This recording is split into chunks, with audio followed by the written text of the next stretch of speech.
Shabbat Shalom, everyone. We're gathered today on, oh, I think it's the 14th of the 12th month. Please forgive me.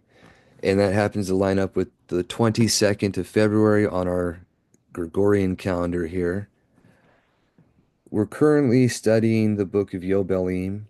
We've been reading up through chapter 10 to where we got to the genealogies and the dividing up of the land of the sons of Noach.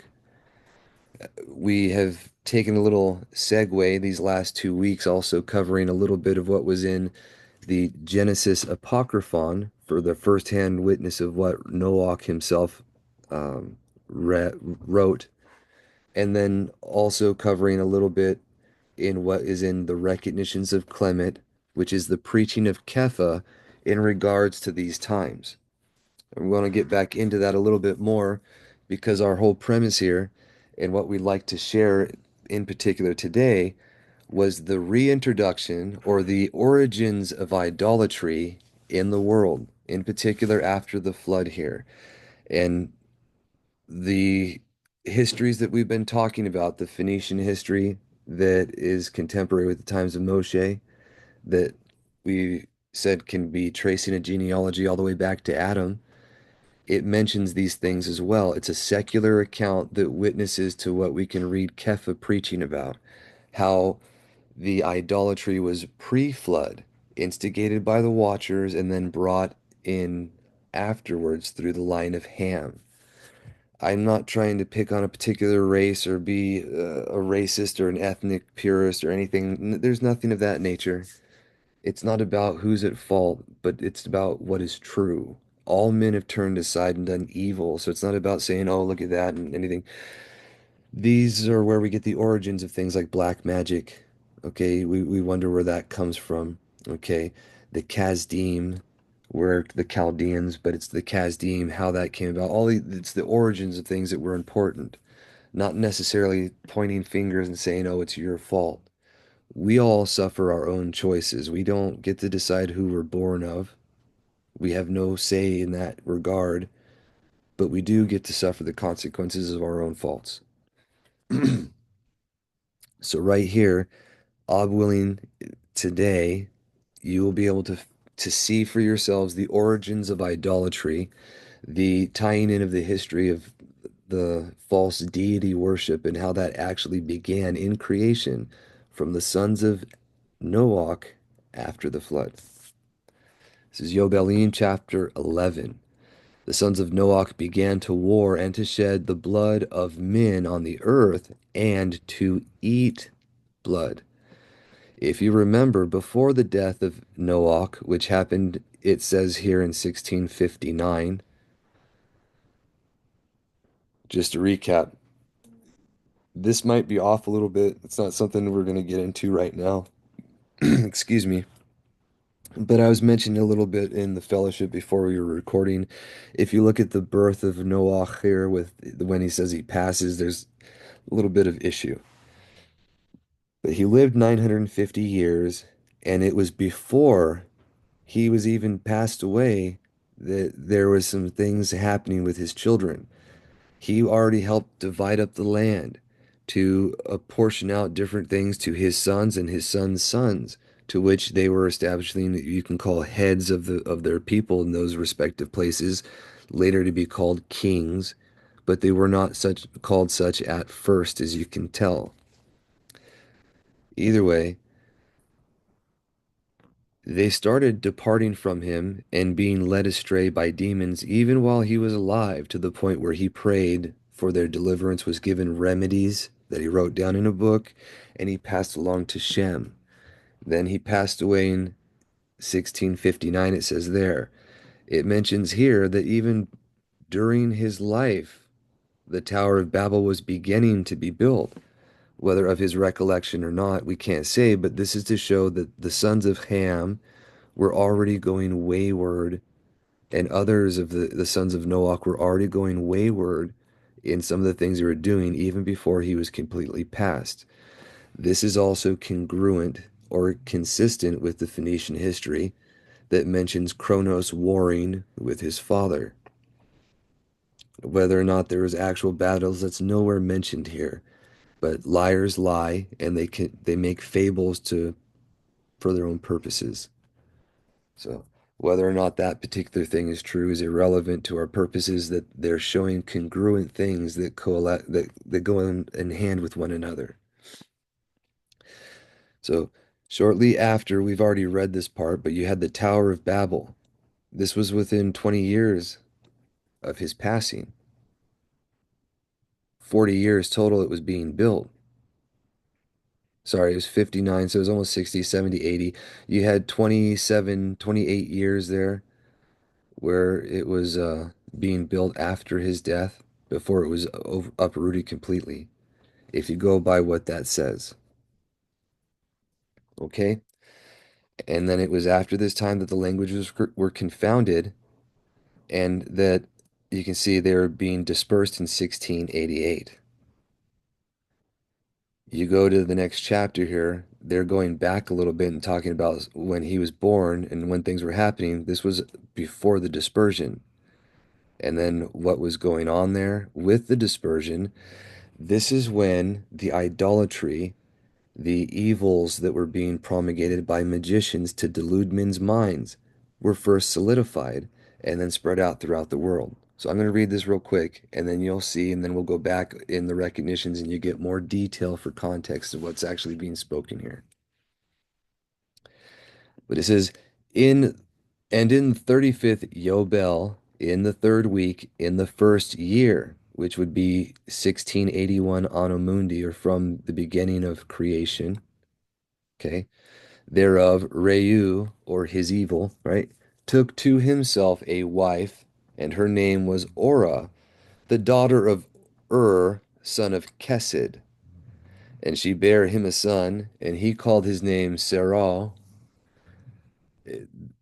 There's the mention of that suffix for hey, like Shalomo, you have the OH or you have an EH, Moshe. Those are min suffixes. If you see different with the hey there, please point it out, okay? It says, in the seventh year of this week, in this Yobel, which would be 1687, and the sons of Noach began to war on each other, to take captive and to slay each other, and to shed the blood of men on the earth, and to eat blood. So they began to do things contrary to the will of our Maker, but at the instigation of Satan. Okay? Magic, if you'll see again, look at the Hokmah Shalomo, or Wisdom of Solomon, what it says about what the Canaanites were doing in the land there as well. What you have to do, intentional spirit worship. Another one, John Todd or Lance Collins, is a man who became a believer who was in the Illuminati in the Council of 13 in America. He became a believer, repented, and exposed these things. He talks about spirit worship and the things you have to do. Another gentleman,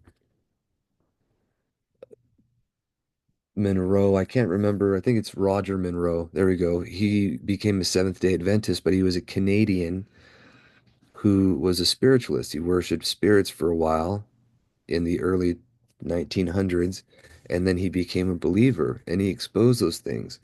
But if you listen to them, and I'll try to put links for everyone for you to check these out. If you listen to what they say and you pay attention to what scripture says and you look at what it tells you here, demons by Satan's instigation, because he rules over them, Mastema here, Satan, he gets men to do things exactly contrary to the injunctions they're given from above, so that they become under his jurisdiction, that he can do with them as he pleases. Okay? To fully see that, you can look at Gad the Seer, chapter 14, where it talks about on the first of the seventh month, the Chodesh, first established by Noach, that's still kept perpetually. Three books are open: the books of the Lamb's Book of Life, the book of unintentional sinners, and the book of the wicked. The righteous is read first, to which the Father says, these belong to me, they shall live forever. The unintentional sinners are read next, to which he says, set that aside, for a third of the month to see what they shall do, whether that during those 10 days of awe, as they call it, before the Day of Atonement, they're going to be of contrite ruach and repentant and actually humble themselves and fast on the Day of Atonement, like he tells you to do, to which the unintentional sinner will be forgiven on that day. Also mentioned in Yobelim, which we've already read. And then you have those that either do not repent in such a manner or are maliciously, intentionally wicked. They are in Satan's camp for him to do with as he pleases. And then you can see what we're going to go through. They intentionally delude men in such a place further into sins to keep them solidified in their camp. Those that willingly do his will, that he gives powers to, have to willingly do even more evil things and wicked stuff like that. Okay? But we're going to move on. It says, and the sons of Noach began to war with each other, and to take captive, and to slay each other, and to shed the blood of men on the earth, and to eat blood, and to build strong cities, and walls, and towers, and individuals to exalt themselves above the nation, and to found the beginnings of kingdoms. Okay. And to go to war, people against people, and nation against nation, and city against city, and all began to do evil, and to acquire arms, and to teach their sons war, and they began to capture cities, and to sell male and female servants or slaves. And this is in the times of Nimrod, okay, of Ham, Cush, Mitzrayim, and Nimrod. Mitzrayim would have been de dead around the time of the Babel, okay? But he was the one that was first venerated with the error and idolatry that we're going to read about. But all these evils are brought in because we turned away from our Maker and served the creation instead. And the son of Kesed, built a city of Ora. It says Ara of the Chaldees here. That word Chaldees is it's a mockery. They put Chaldees instead of Kesedim or Chazdim, which is like demons, because of the Chaldees or the Chaldeans were the most pious and the largest thorn in the side of Rome throughout the Dark Ages. You can read the ancient history of Caledonia to see that, but they were light in the darkness for a very long time, and they are absolutely hated by Rome.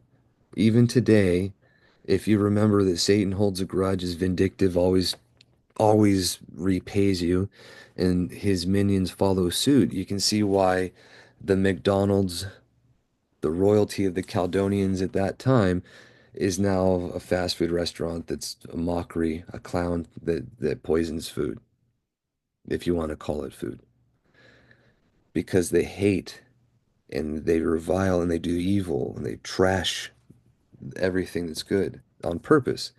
They do that same thing with the name here. The Chaldee or the Caledonians is not the Kasdim, the ones that are like demons, but that's the word that's used. It has nothing to do with it. Now you can see why. But we're going to use the right word here. And the son of Kesed, built the city of of the Kasdim, and called its name after his own name and the name of his father, of the Kasdim, right? And you remember Kesed was the one from Noach's children who found the writings of the Watchers. I'm sorry, he's the son of the ones that found the writings of the Watchers. It was passed down through them. And that's why Terach was the priest. And they were the astrologers of the Kasdim. And Abram was born into that, just for context. The headline of Shem here that was trying to be corrupted by Satan. And they made for themselves molten images, and they worshipped each the idol, the molten image which they had made for themselves. And they began to make graven images and unclean similarica, similarities, right? Idols of different things that are similar to what's in creation. And malignant spirits assisted and seduced them into committing transgression and uncleanness. And the prince Mastema, or the hater and reviler, which is what that word means, exerted himself to do all this. And he sent forth other spirits, those which were put under his hand, to do all manner of wrong and sin, and all manner of transgression, to corrupt and destroy, and to shed blood upon the earth. So, in this sense, you can see that Satan himself sets things up to be a house divided against itself in his own kingdom, because all these demons are under his hand, but yet these peoples, these pagans, war with each other because he wants the destruction of men, and he can do what he wants with those that are his. Ob willing, you can start seeing why these things happen the way they do. It says, for this reason, he called the name of Sero, Serug, for everyone turned to do all manner of sin and transgression. Er's time, and then his son is Serug. Okay. And he grew up and dwelt in Ur of the Kasdim, near to the father of his wife's mother, and he worshipped idols. And he took to himself, so that's number two, right? Because you had Ur in the times that it was made, and his son now worshiping him. And this is part of the curses being passed down to the children and the children's children to the third and fourth generation of those who hate him, right? Who go against the truth. It says, and he took to himself a wife in the 36th Yobel, in the 5th week, in the 1st year thereof, or 1744 AM. And her name was Milcah, the daughter of Caber, the daughter of his father's brother. And she bare him Nahor in the 1st year of this week. Right? And he grew and dwelt in Ur of the Kasdim. And his father taught him the researches of the Kasdim to divine and augur according to the signs of Shamaim, which was given by the watchers. We just covered that. And in the 37th Yobel, in the 6th week, in the 1st year thereof, 1800 AM, okay, he took to himself a wife, and her name was Yaska, the daughter of Nestag of the Kasdim. So you had you had Segor, Nahor, and then Terach. And from Terach, you have Abram. So that's 4 generations from the idolatry and then the ability to have release. Right. But it says, and she bare him Terach in the 7th year of this week, 1806 AM. And the prince Mastema sent ravens and birds to devour the seed which was sown in the land, in order to destroy the land and rob the children of men of their labors. Before they could plow the seed, or plow in the seed, the ravens picked it from the surface of the ground. For this reason, he called his name Terach, because the ravens and the birds reduced them to destitution and devoured their seed. Now, in the Ernest Klein's Etymological Dictionary for the Hebrew Language for Readers of English, it has Terach's etymology as old fool or a goat. Now, why that would be, I don't know, but here it says that he was named such for the dissolution, Terach, for the destitution that was being brought on the land from the birds and ravens, which are like the messengers, okay, bringing destitution of the seed to men through what they were choosing to do with idolatry, a physical thing to teach a spiritual application for people with eyes to see and ears to hear. This is how he operates from the beginning, the physical first and then the spiritual later, including even with the origins of most of the idolatry and the things that are used today, but I don't want to get into too much of that. Right here it says, "And the years began to be barren owing to the birds, and they devoured all the fruit of the trees from the trees." Think about what those can mean prophetically. "It was only with great effort that they could save a little of all the fruit of the earth in their days. And in this 39th Yobel, in the second week in the first year, 1870 AM, Terach took to himself a wife, and her name was Edna, the daughter of Abram, the daughter of his father's sister. And Abram, the grandfather of Abram, would have been, he was named from him because this gentleman passed away before he had a male heir. He's the first mention of a son or an inheritance, the name skipping a generation, if you will. That is a phenomenon that still happens in his children on like an echo even today, just as some will name their children after themselves, which is a pattern that you see throughout the ancient history of Caledonia, which is a pattern that they saw from the beginning, because Yahuah the Father, the only true Elohim in which we all are, brought forth the Word who was made flesh, and he named him Yahuah, who was in the course of time named Yahushua. Yahuah Yahushua is the Son of the Father, through whom he was pleased all things were to be made, and were all held together by the word of his power. His word being Ruach in life, what he speaks is, just as he's the word from the bosom of the Father, right? We've talked about these things before, but it's always good to reiterate. Um, was there a question or something?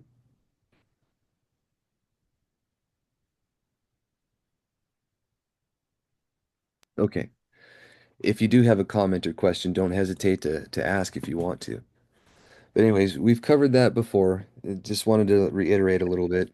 Either way, this is the first instance of a man being named after the name of his grandfather instead of his father. I find that interesting in myself because I was named after my grandfather who adopted my mother. I named my son after his grandfather who had passed away before he was born when I was 4. And my son intends to name his son after me in that kind of echo. But that's not relevant for anything here. I just thought it was interesting. Give me just one moment. We covered before this section of the book of the recognitions of Clement. And for anyone that's curious, this is chapter 31, but we went a little bit beforehand and a little bit after of book 1 of the recognitions of Clement. I'm not going to go over this again. I would encourage you go back to last week and you can get this. It goes generation by generation, generally, of what was going on. The second witness for these things that I want to cover is actually in a later chapter. You have to go all the way to book 4, which starts at page 120. So we're going to do that real quick. Excuse me.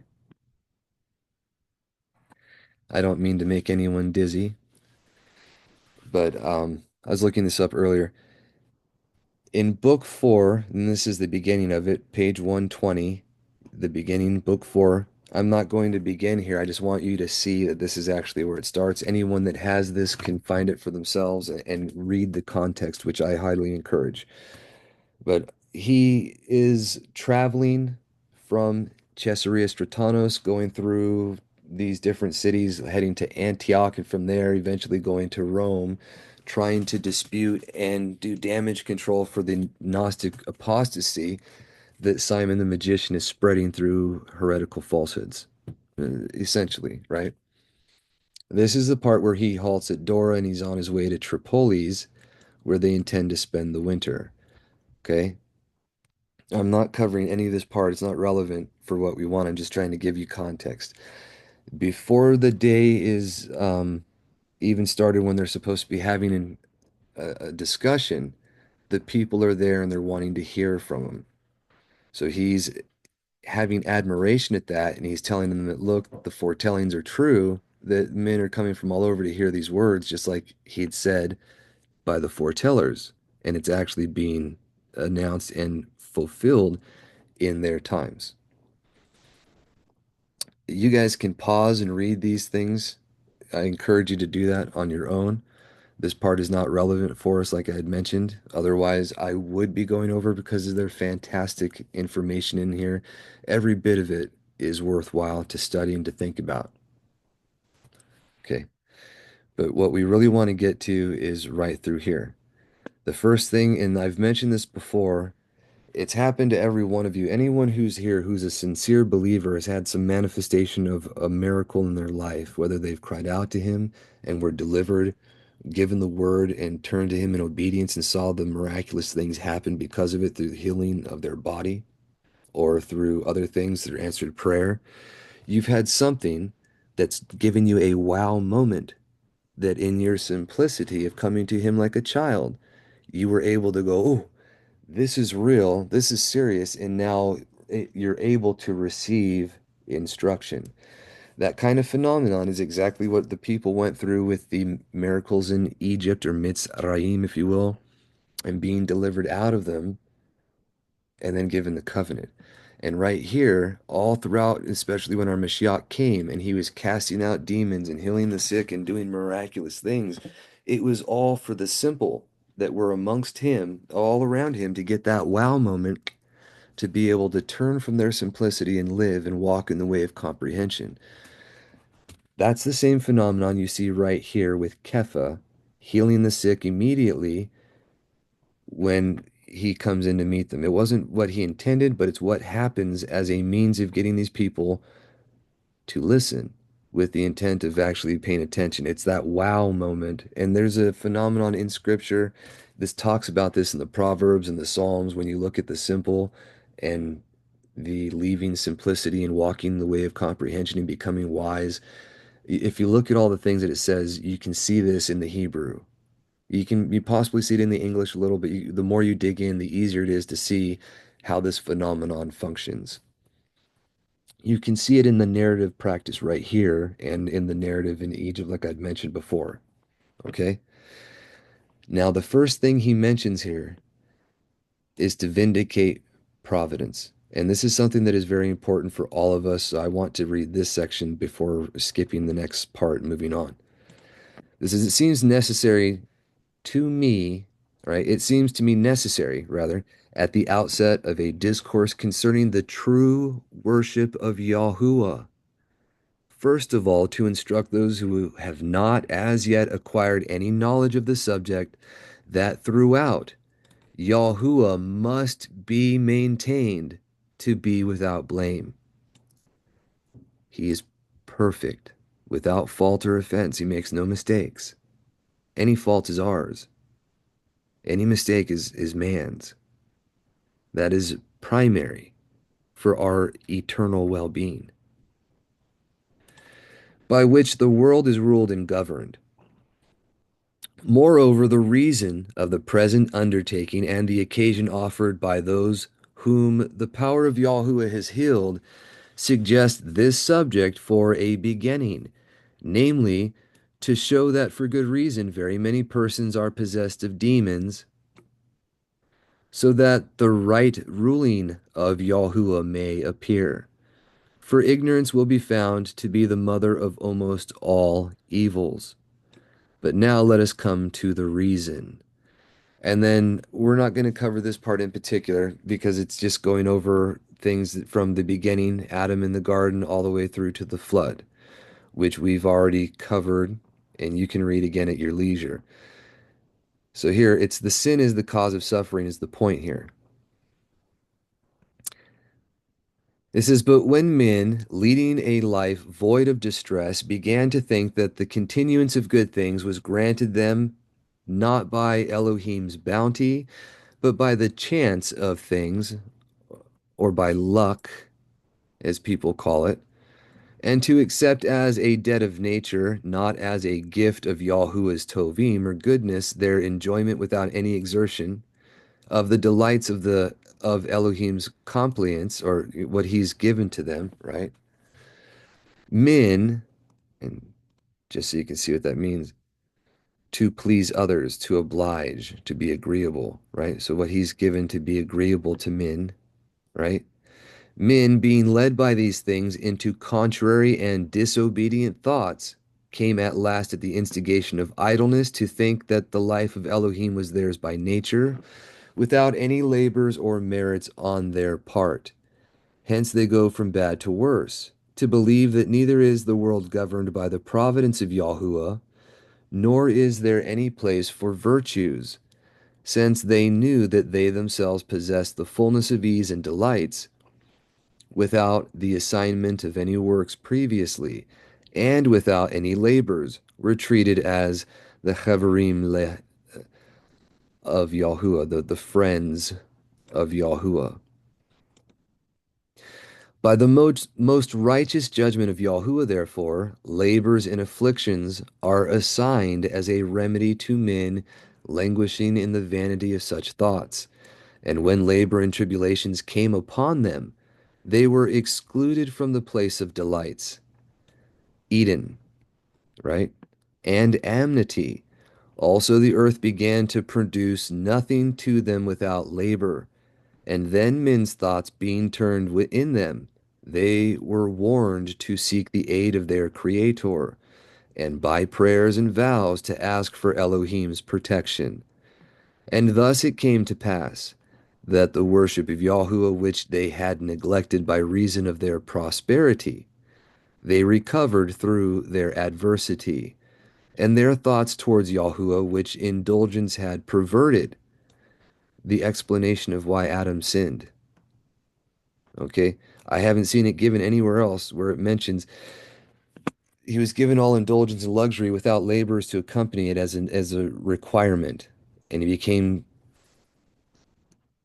right. His thoughts in him turned vain, and instead of guarding the words he is given, he just went and did the thing that his wife had done. Right, that's a different for another time. But you can see here, this was what is in the heart of our Creator about what was happening for these people. It says, and their thoughts towards Yahuwah, which indulgence had perverted, affliction corrected. So therefore Yahuwah, seeing that this was more profitable to man, removed from them the ways of benignity and abundance as being hurtful, and introduced the way of vexation and tribulation, thorns and thistles in the way of your gardening, of your labors, the sweats of a man's brow by which he used to labor to eat, right? But please pay attention here. But that he might show that these things were done on account of the ungrateful, he translated to immortality a certain one of the first race of men, because he saw that he was not unmindful of his favor, and because he hoped to call on the name of Yahuwah, while the rest, who were so ungrateful that they could not be amended and corrected, even by labors and tribulations, were condemned to a terrible death. Okay, so the labors and corrections are meant for our repentance. That's something to keep in mind, because people, and this is reiterated in things like the Shepherd of Hermas, it's what you can see throughout the scriptures if you pay attention. We suffer for what we choose to do, or we suffer for righteousness' sake. Sometimes the righteous suffering is because of things that we had done in our life previously that must be corrected in life. These are things we've gone over. Ob willing, Father willing, you're starting to see that it's literally how things have played out throughout history. And you're going to see that more and more as we go. Yet amongst them also he found a certain one who was righteous with his house, whom he preserved, having enjoined him to build the tavah, which is the word for the ark, in which he and those who were commanded to go with him might escape, when all things should be destroyed by a deluge, in order that the immoral, being cut off by the overflows of waters, the world might receive a purification, and he who had been preserved from the continuance of the race, or for the continuance of the race, being purified by water, might anew repair the world. And this is that first literal immersion that underwent by everyone in the ark through Noah, right? Now, please, this is important. The origin of idolatry. But when all these things were done, men turned again to impiety. And on this account, Torah was given by Yahuah to instruct them in the manner of living. So I want you to be mindful that because of the idolatry being reintroduced after the flood, the Torah was given to correct it. Everything, and this is what I mentioned when we were going over what we called the common law, which is chapters 20 through 23 or 24 of Exodus there. The right ruling, the covenant that was given that they said, all that you've said we will hear and we will do before the added transgression, right? Every bit of it was to correct everything that had been done in error before this time, like I was telling you. Okay? It says, but in the process of time, the worship of Yahuwah and righteousness were corrupted by the unbelieving and the immoral. So the Torah that was given was not kept in truth. It was corrupted. He's freely saying that that happened, and it was a type of what was going to happen. If you guys pay attention to what's actually in Scripture, read the epistles, listen to what they're saying about the anti-Mashiachs that were already present. It was literally a reversal of the things since he came, where you had the schisms and divisions right before he came, and then right afterwards. But that's for another time. That's like the menorah picture that we've talked about before. From the garden back to the garden. The center branch being when our Mashiach came to restore everything, right? This is moreover, I'm sorry, and it was corrupted by the unbelieving and the immoral, as we will show more fully by and by. Okay?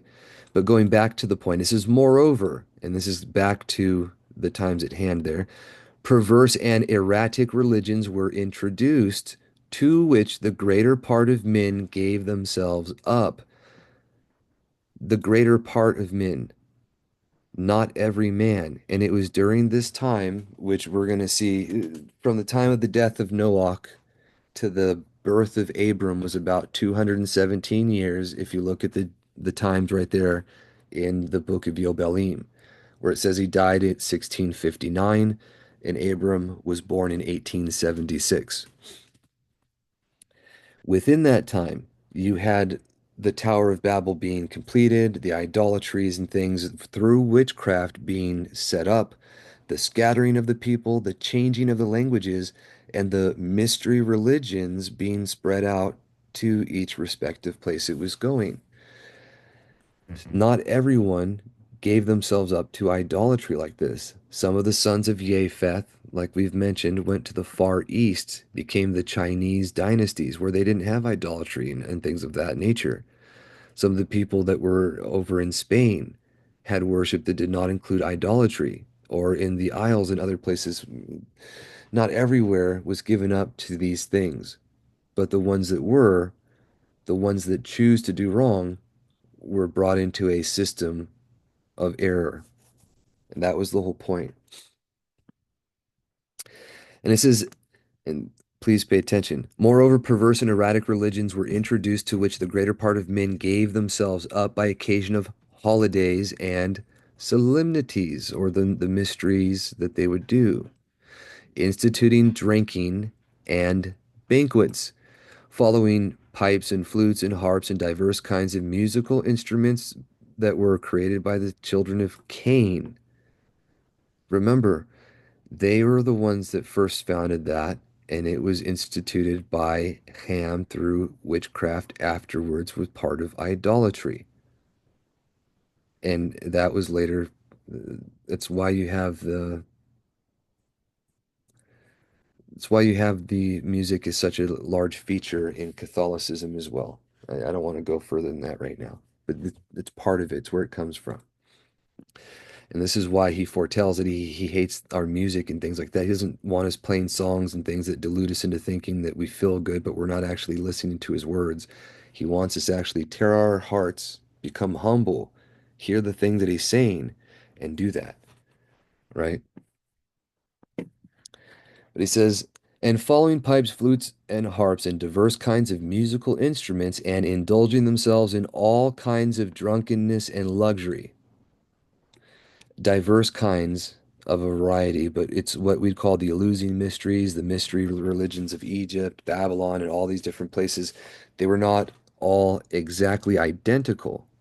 They all had their own little niche things that they spun off on, depending on the heroes they venerate, which we'll get to in just a moment. But it was eventually all tied into together into one system. And that system is Catholicism today, which is the fourth beast ruling, which we've already covered before. But this is the origins of it, where you can see diverse and scattered because a divided people are conquered, right? And even within that Hydra system, you have diversity and schism. Hence, every kind of error took rise. Hence, they invented groves and altars, flesh and victims, and after drunkenness, they were agitated as if with mad emotions. By this means, power was given to the demons to enter into the minds of this sort, so that they seemed to lead insane dances and to rave like Bacchanalians. It's like the Grove, Bohemian Grove, and the things they do there, where they get drunk and they rave and they have all these other things of such nature. Okay? Hence were invented the gnashing of teeth, the bellowing from the depths of the bowels, hence the terrible countenance and a fierce aspect in men, so that he whom drunkenness had subverted and a demon had instigated was believed by the deceived and the erring to be filled with the deity or with their false mighty one. And for more information on some of that stuff, you can look at what's in Alexander Hislop's Two Babylons, where he covers what was known in antiquity and discovered in little places here and there about the different mystery religions and the things that they would do, get drunk and get magical illusions by demons pretending to be mighty ones. This is Yahuah both Tov and righteous. Hence, since so many false and erratic religions have been introduced into the world, we have been sent as good merchants, bringing unto you the worship of the true Yahuah, handed down from the fathers and preserved, as the seeds of which we scatter these words amongst you, and place it in your choice to choose what seems to you to be right.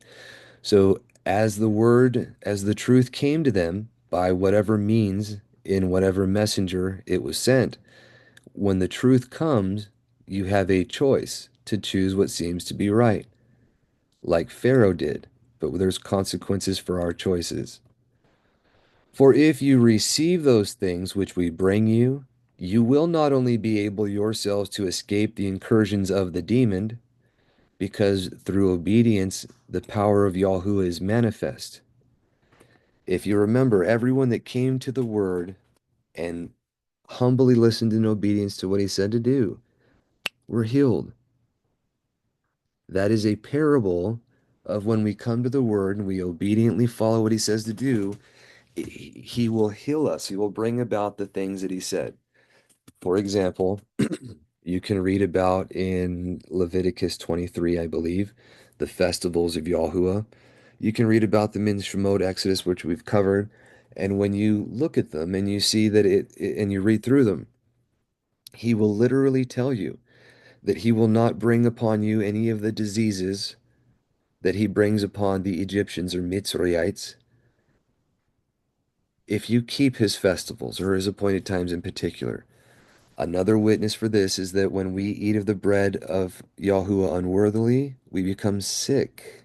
And many of us are sick and dying because we're keeping the festivals in an unworthy manner. So not keeping them incurs curses, and keeping them unworthily incurs curses. But obedience to it brings the benefit. He literally said in his word, which is absolute law, it's the way reality functions, that do this and that will happen. And I'm a personal, I can personally witness to you the truth of these facts. Since 2010, we, my family has repented. I was in a horrible state. I cried out to Yahuah when I didn't know his name. I repented, and I had the inclination to read the Bible. I read the Bible and simply obediently started doing what he said. By 2013, we were coming to Washington. We were starting to keep the festivals, and I've never kept it in a way that I would say I've perfectly liked, but in obedience, I'm doing the thing as I'm able. Just like Tobiyahu in the land of Nineveh, outside of the land when he was taken captivity. But keeping the festivals, keeping the feast days the way he said, keeping the dietary laws in simplicity like a child, not arguing, just doing. And it literally brought the benefits. My my pains, my problems were being healed through obedience. It's continued. I've had ups and downs because I'm a man who has stumbled. I'm not perfect yet. I haven't been immersed in his name and completely separated from the unclean inclination. And I don't know of anyone who has yet, but that's a different thing. And I'm talking about in this time that we're living. But back on point here, the obedience to his word in simple childlike obedience. Just as you see, do it. And that even goes so far as when I got to Numbers 15 and I read and I saw that it says, if you see that blue thread that's on the kanaf, the corner of your garment, you will remember my words to do them, and you will not follow after your own stubborn heart. When I read that part, I simply believed it like a child. I says, I need some blue thread on my stuff, so I'm not going to be doing stupid things anymore. And you know what? And it wasn't just not to do stupid things, but it was intentional because I have an issue with memory. It was part of cursing myself under judgment, the words of my own mouth coming against me. I've mentioned it before, but I would literally forget things in the middle of speaking. And I did not want to forget his word that I was starting to learn. It was a concern for me. When I came to that and I saw his promise in his word that I can just look at that blue thread and I would remember it, I wore them, believing that promise. And I mean, you guys can witness to the effect of my knowing his word or it coming to my recollection when anyone asks any questions, whatever. It's a gift through simple childlike obedience. There's nothing more. I can't take credit for that. And everyone can do the same. But let's continue here. It says, for if you receive those things that we bring you, you will not only be able yourselves to escape the incursions of a demon, but also to drive them away from others. And at the same time, you will obtain the rewards of ageless Tov things. But those who will refuse to receive those things that are spoken by us will be subject in the present life to diverse demons and disorders of sicknesses. Okay. And their spirits, after their departure from the body, will be tormented forever. For Yahuwah is not only Tov, but he is righteous. He is just. He is a right ruler. For if he were always Tov and never rightly ruling or judging, right, to render to everyone according to his deeds, Tovim would be found to be in righteous or injustice. For it were injustice if the disobedient and the obedient were treated by him alike, especially always. And seeing as they get the same treatment in this life, it's in the next that we're having to deal with the forever afters there. Now, this is the important part that was leading up to, okay? And this leads into some of the things that we've been talking about. Therefore, demons, as we have just said, when once they have been able, by means of opportunities afforded them, to convey themselves through base and evil actions into the bodies of men, through jurisdiction, because you willingly do a thing that you ought not to do. If they remain in them a long time through their own negligence, because they do not seek after what is profitable to their souls or inner beings, they necessarily compel them for the future to fulfill the desires of the demons who dwell in them. But what is worst of all, at the end of the age, when that demon will be consigned to ageless fire, of necessity the inner being also that obeyed him will with him be tortured in ageless fires, together with its body that it has polluted. When the body is resurrected, it too will become ageless like the soul, our inner beings being before the body and living after the body's death.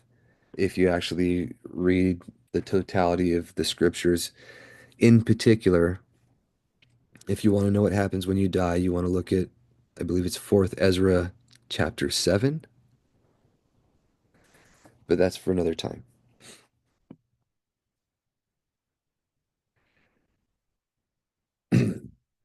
All right, right here it says, why they desire to possess men.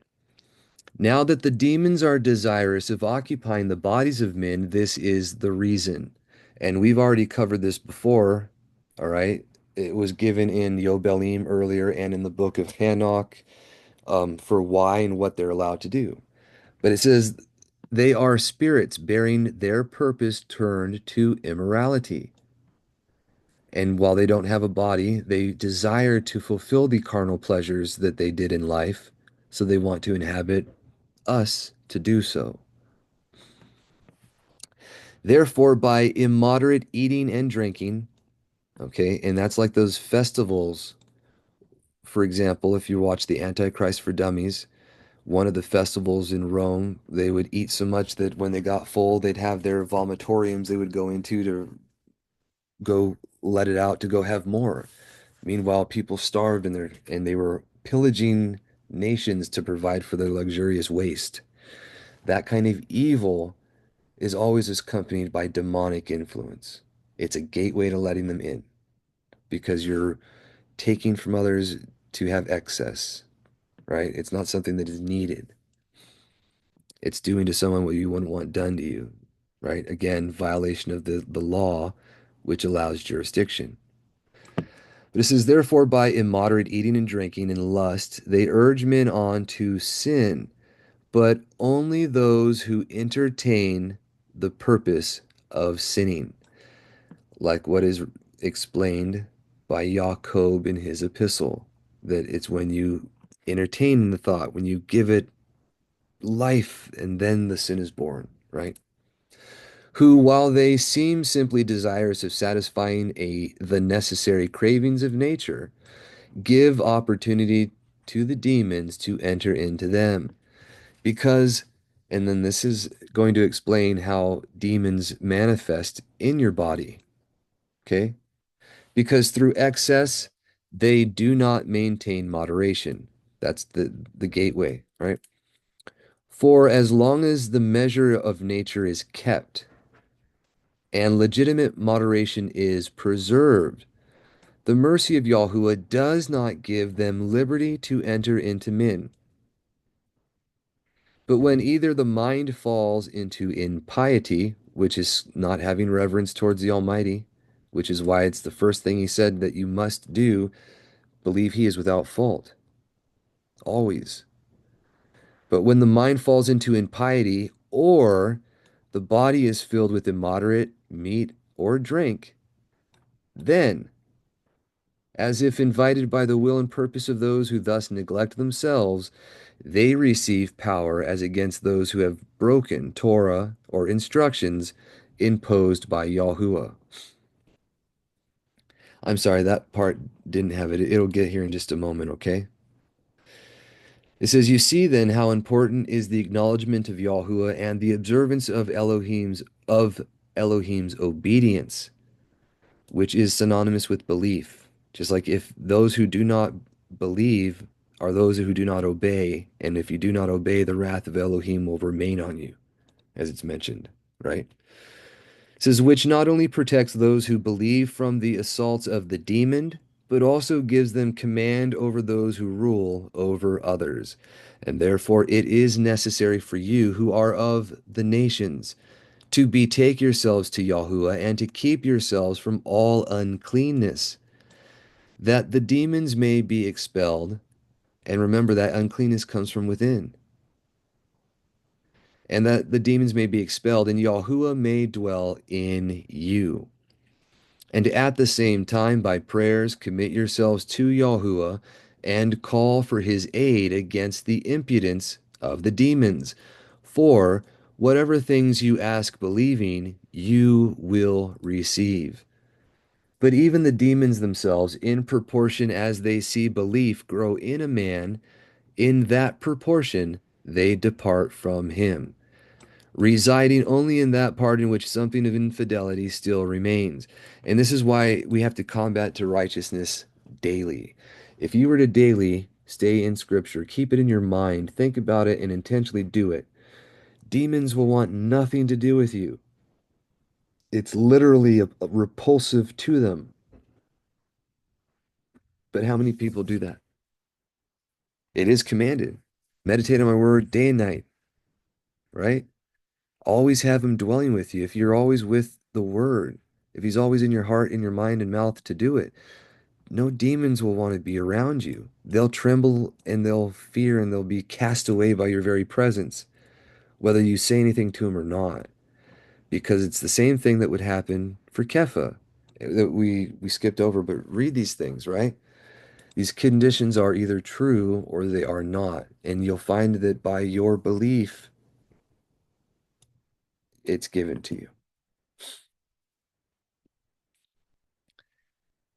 And I don't mean it's either true or not, as in it's either really real or it's not real. It's either true in your life. These things are actually happening in your life because you're really a believer and it's manifesting in such a manner, or it is not because you are not, right? These things aren't failing on his part. He's perfect. That's the point. And I say you as in a colloquial. I'm included in that example. If I read these words and I see that, well, where's the power manifested in his, where's the healing? Where's the right thinking, the clarity, the answered prayer? It either happens or it doesn't. You can be honest with yourself and know that he is with you, or you can realize that he is not with you and there's something you have to repent of, right? That is the point.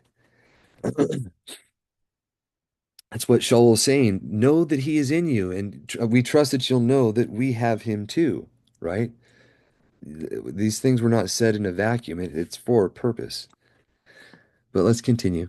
It says, but from those who believe in full, sorry, but even the demons themselves, in proportion as they see belief grow in a man, in that proportion they depart from him, residing only in that part in which something of infidelity still remains.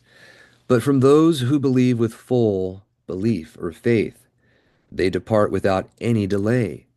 For when a ruach has come to the belief of Yahuwah, it obtains the virtue of shamayim water, by which it extinguishes the demon like a spark of fire.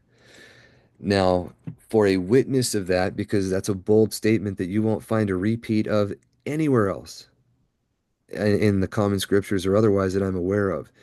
But for the actual example of that very thing happening, you can look at Cornelius, who, through him and his whole family hearing the word, were indwelled with the Ruach as extinguishing that demon, and they got the Shamayim water first.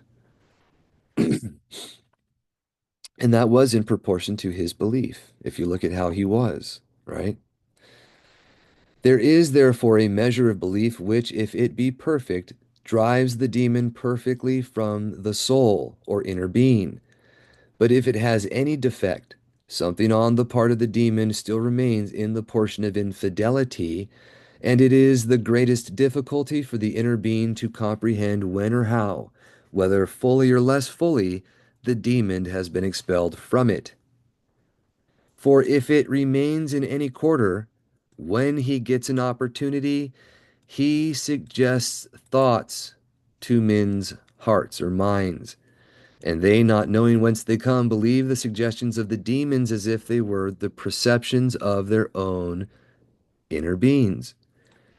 It's the thought that pops into your mind that is an evil thought, that is the instigation of a demon. It's not the thing that you actively, when you think about it, when you're intentionally bringing a thought and manifesting it, that's a different phenomenon. But when it just pops into your mind and you clutch onto it and you take it and you go with that, you're taking a suggestion from outside of yourself and acting on it. That's why we should use reason and not emotion when we do things and use counsel, right? This is thus they suggest to some, and here's the part I was mentioning. This is how demons manifest in the body in certain ways as ailments, physical problems.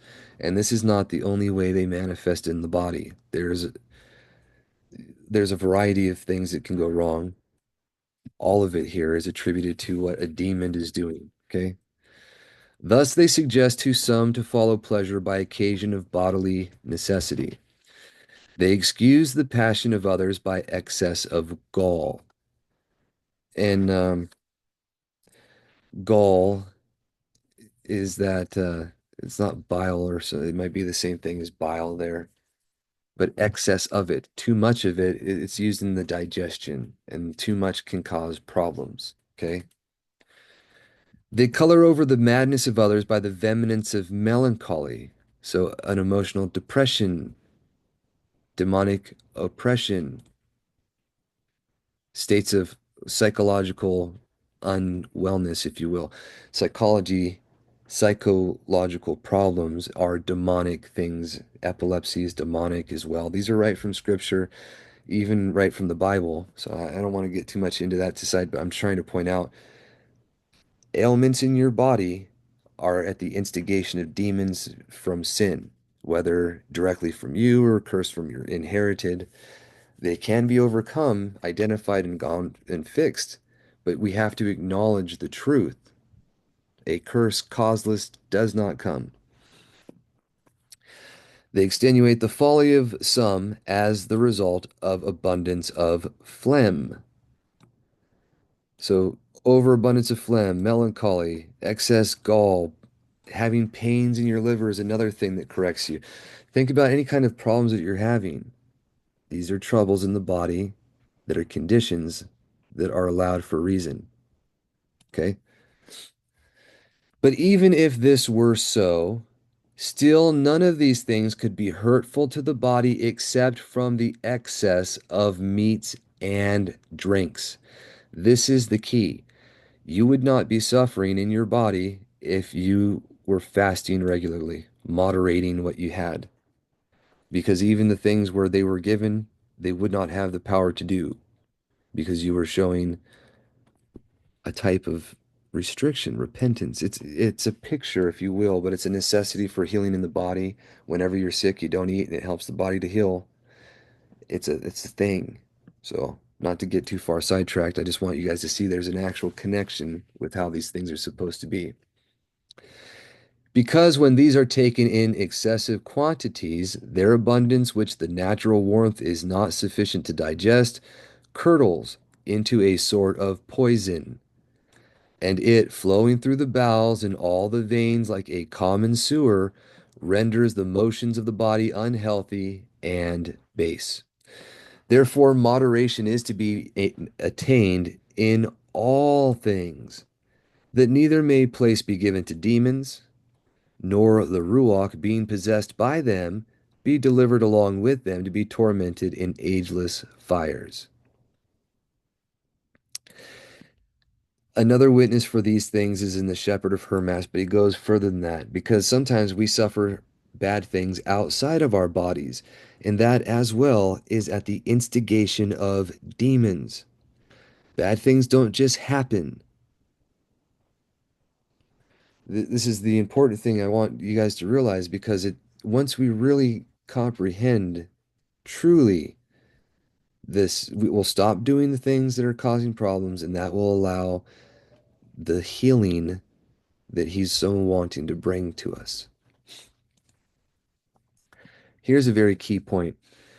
There is also another error of the demons which they suggest to the senses of men that they should think that those things that they suffer from such as are called Elohim, in order that thereby, offering sacrifices and gifts as if to propitiate them, they may strengthen the worship of false religion, and avoid us who are interested in their deliverance, that they may be freed from error.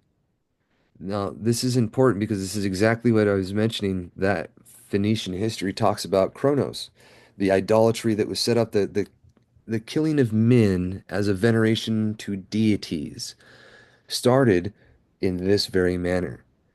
If you recall, after the death of Noah, where demons were already causing problems, it's mentioned that Kronos killed one of his children to propitiate the demons that were plaguing him and his family. And that was the beginning of Kronos eating his children and people murdering their own children for Satan worship. So it was idolatry that brought it in, it was demons that instigated it, and it was turned into a religious observance in the course of time, but it did not start exactly like that, as you can see. So if you let us continue, we'll actually get to the part where it directly mentions Ham just a moment.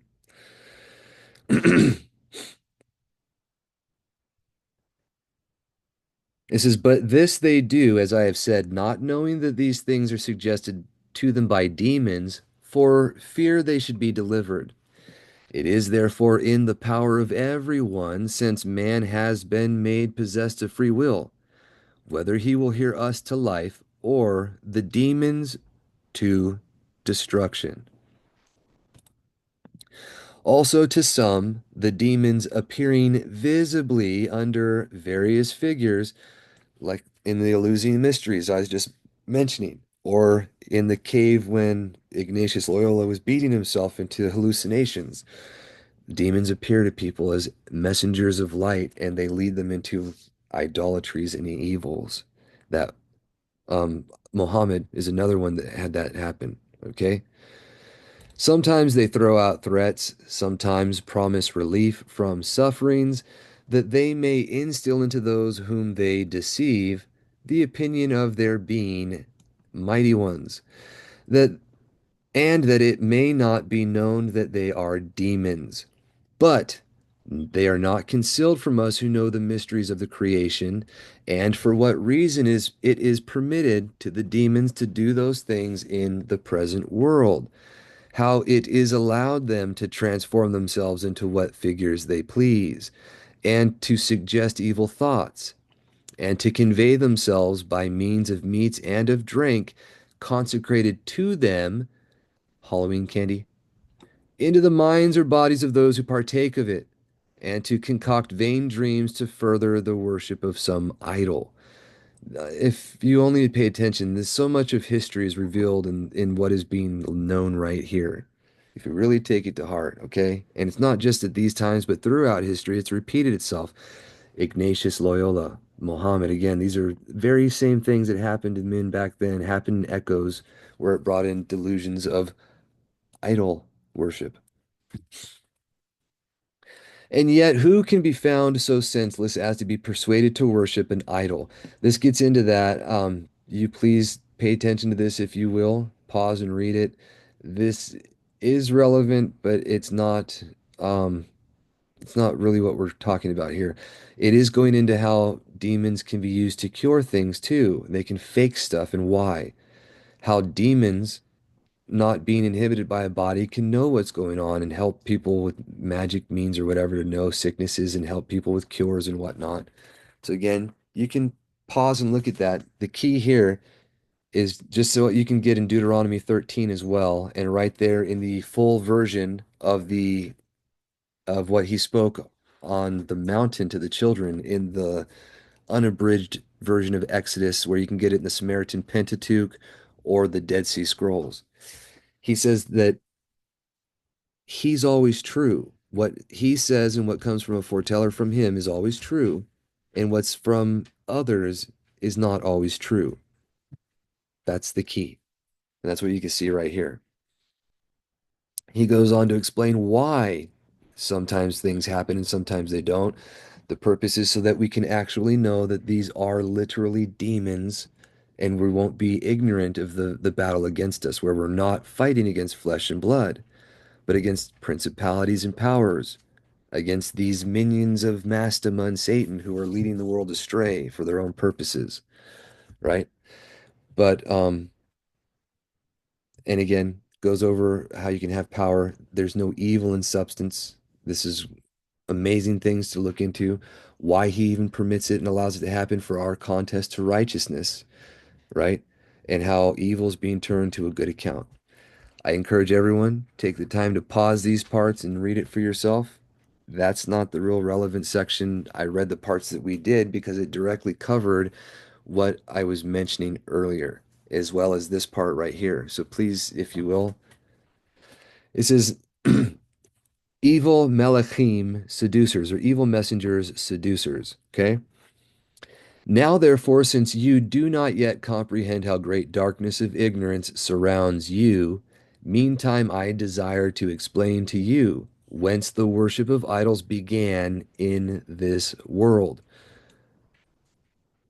And by idols I mean those lifeless images that you worship, whether made of wood or earthenware or stone or brass or any other metals. Of these, the beginning was in this wise, or in this way. Certain messengers, what we'd call the watchers, having left the course of their proper order, began to favor the vices of men, and in some measure to lend unworthy aid to their lust, in order that by these means they might indulge their own pleasures the more, and then that they might not seem to be inclined to their own accord to unworthy services, that taught men that demons could, by certain arts, that is, by magical invocations, meaning with rituals, doing things that are contrary to the will of the Almighty, that gives you them jurisdiction over you, right? By magical invocations to be made to obey men, and so as from a furnish and workshop of immorality, they filled the whole world with the smoke of impiety, the light of piety being withdrawn. And I want you to pay attention. This was pre-flood, just like the Phoenician history alludes to, just like we're reading in Yobelim, where it mentions that those same demons led them astray afterwards to bring in the stuff. And it was done through Ham, who is Kronos, the man, the one that ate his own children here, right?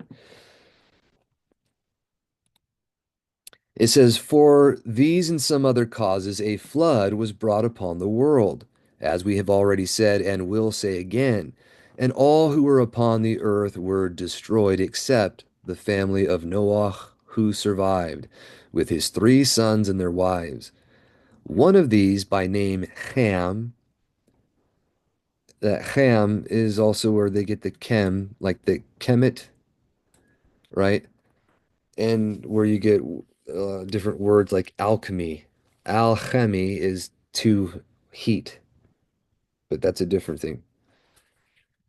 So one of these, by name Ham, ingloriously discovered, not, right, the magical art, what they had had before the flood, okay, and handed down the instruction of it to one of his sons, who was called Mitzrayim, from whom the race of the Mitzrayim and Babylonians and Persians are descended, meaning that his children intermarried with them to make those races.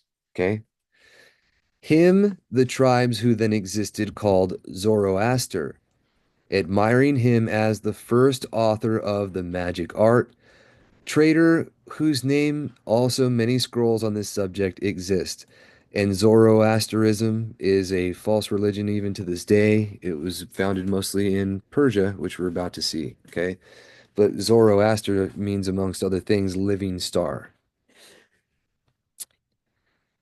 He therefore, being much and frequently intent upon the stars, which are local within the firmament, right, lights, and desiring to be esteemed as a mighty one among them, if you remember in the Phoenician history, or I was talking about it, they went from venerating first the lights as the great ones and then other objects of creation.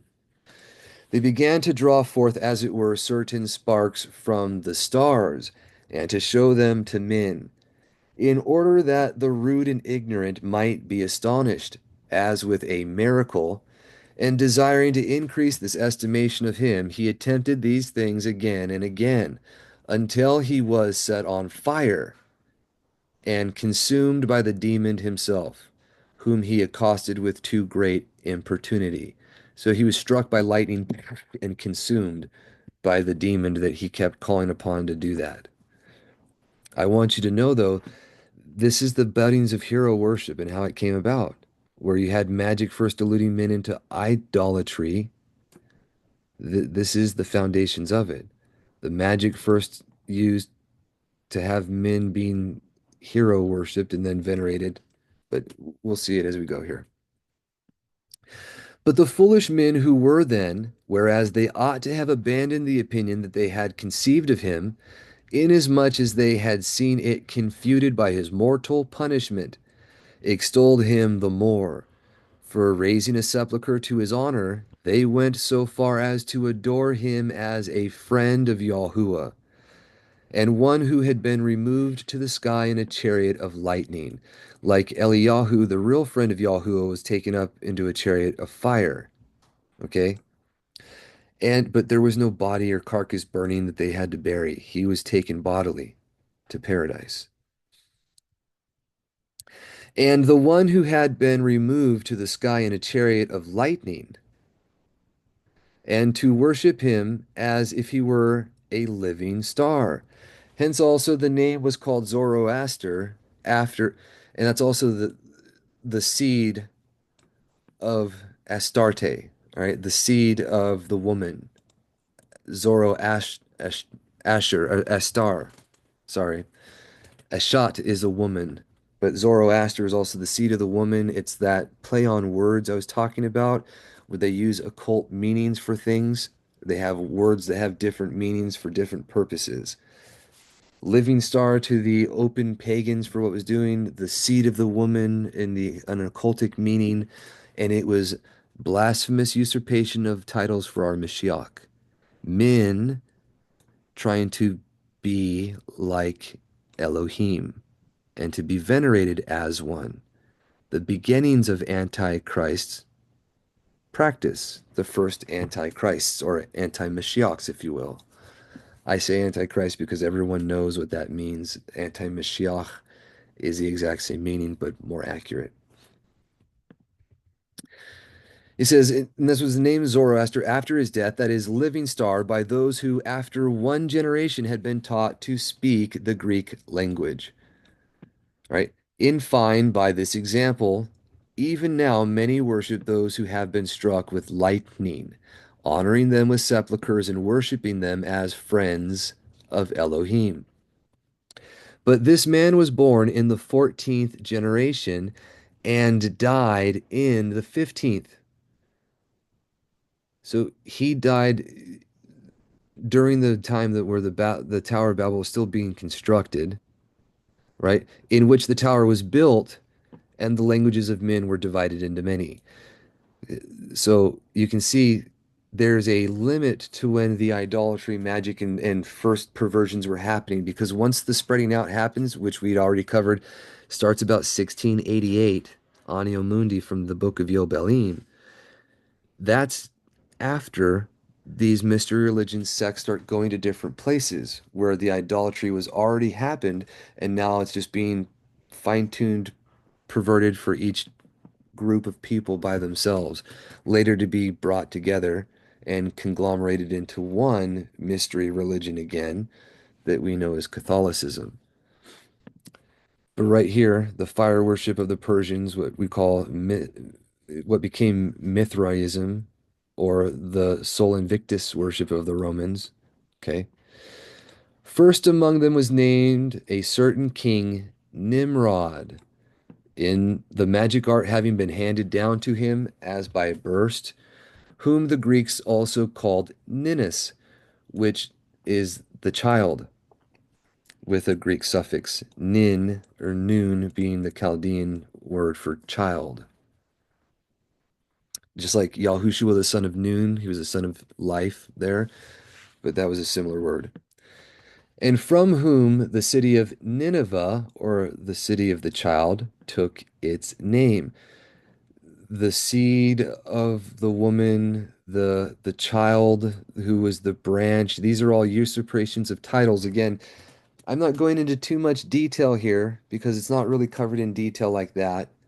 But if you want to get the full nuances of this, you got to look at Alexander Hislop's Two Babylons, where he goes over the etymology of these things and literally shows pre-Catholicism in its beginnings, where they take the promises of the seed to be born of a woman who's going to be Elohim, the branch, and all these things that were given in foretelling that we would know Satan's aware of by what was written on the Shamayim scrolls, or what's called the heavenly scrolls, if you will.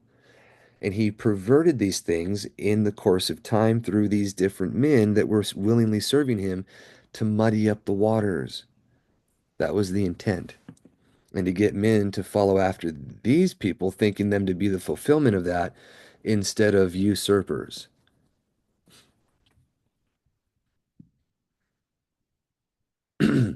It says, thus, therefore, diverse and erratic superstitions took their beginning from the magic art. For because it was difficult to draw away the race of man from the love of Yahuah and attach them to deaf and lifeless images, the magicians made use of higher efforts, that men might be turned to erratic worship by signs among the stars, and motions brought down as it were from the sky, and by the will of Yahuah. And those who had been first deceived, collecting the ashes of Zoroaster, who, as we have said, was burnt up by the indignation of the demon, to whom he had been too troublesome, brought them to the Persians, that they might be preserved by them with perpetual watching. And remember, the Persians were children of Mitzrayim, so it was venerating one of their ancestors, or hero worship, right? As divine fire fallen from the sky, and might be worshipped as a Shamayim Elohim. And the divine fire from the sky was the fire that was used, that he emulated his offerings with, that was perpetually used for his own altar. It's usurped by Satan for pagan purposes here. The names and titles of our Mashiach and what he was going to do and come, usurped for pagan purposes here. I want you to see that he kills, steals, and destroys, but he doesn't make his own. And that's what he does with all of these things.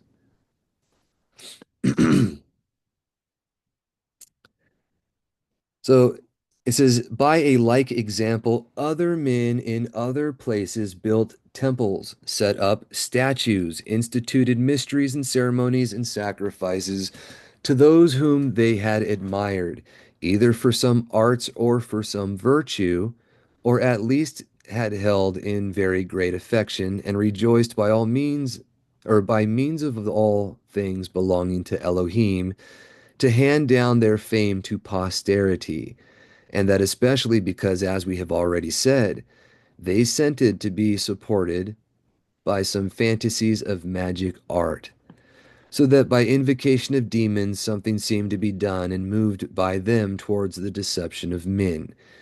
And it went from the physical acts by these men calling down lightnings to talking statues and bleeding other things that are instigations of demons. Ob willing, you can see that's carried over even to today. It was foretold in Revelation as well. But this is what Ecclesiastes says, well, there's nothing new under the sun. What has been is what will be again. And the things that you see first in a physical, literal sense are later spiritually applied in parable form or a larger scale. To these they add also certain solemnities and drunken banquets in which men might with all freedom indulge, and demons conveyed into them in the chariot of bloating might be mixed with their very bowels, and holding a place there, might bind the acts and thoughts of men to their own will. Such errors, then, having been introduced from the beginning, and having been aided by lust and drunkenness, instead of continuance and sobriety, right? Commandments, in which carnal men chiefly delight, the obedience of Elohim, which consisted of continuance and sobriety, sorry, I could have just kept reading there, began to become rare amongst men and to be well nigh abolished. And we're almost finished here.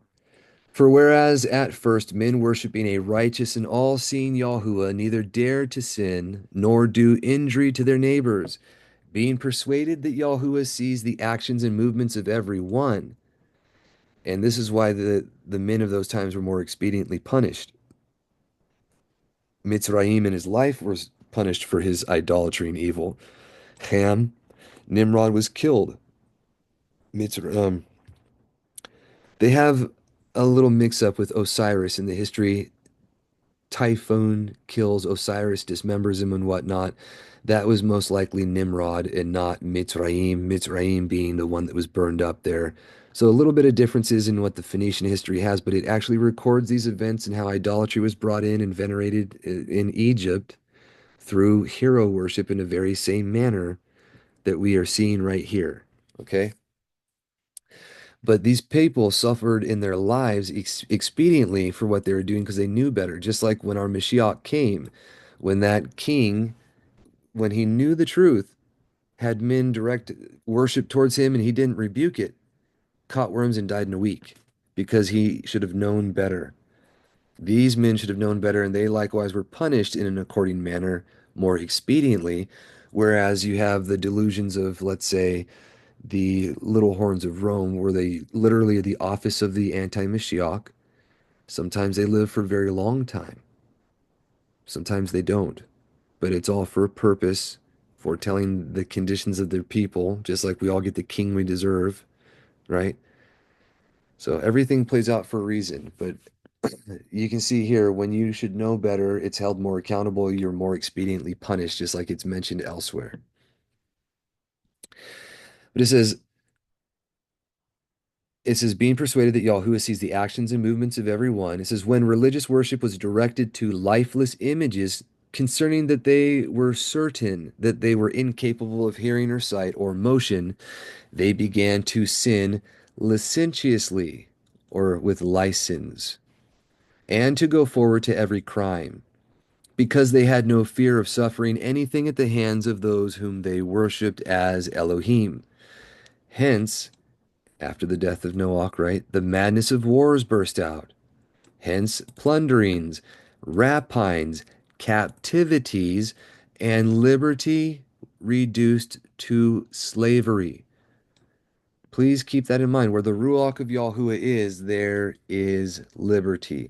When his people turned to obedience and they did what he said, they had his Ruach with them, they were free and at liberty. They ruled the world. As they turned from it, they became reduced to slavery. It is what we are suffering ourselves in our country, in America, in Great Britain, all the common law countries today. We are reduced to slavery because of what we are doing. I hope everyone can see that. Repentance as a nation is required to have liberty again.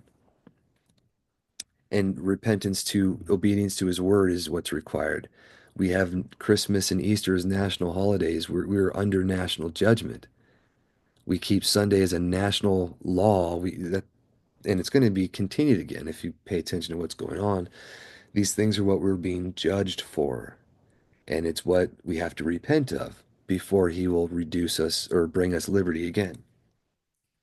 As a people, individually, we can obtain this like Abraham, even when the whole world's in slavery. So it's up to you what you choose to do. It says, each one as he could satisfied his lust and his covetousness, although no power can satisfy covetousness. For as fire, the more fuel it gets, the more extensively it is kindled and strengthened. So also the madness of covetous is made greater and more vehement by means of those things that it acquires.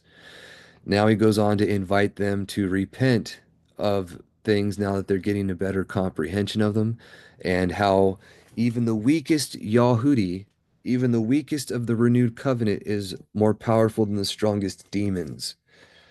But that is probably for another time because we've gone over quite our allotment and covered everything that I was intending to. So, Ob willing, we're going to hop back into the book of Yobelim next week with Abram being born. And now that you have a sense of what happened, the idolatry, the magic, witchcraft, the idols, and things being set up to delude men's minds away from true worship, which allowed the wars, conquest, kingdoms, and the reduction of true liberty amongst all people before Abram was born in the world. So thank you all for your time. You have a wonderful Shabbat, a great week ahead, and we will see you next time.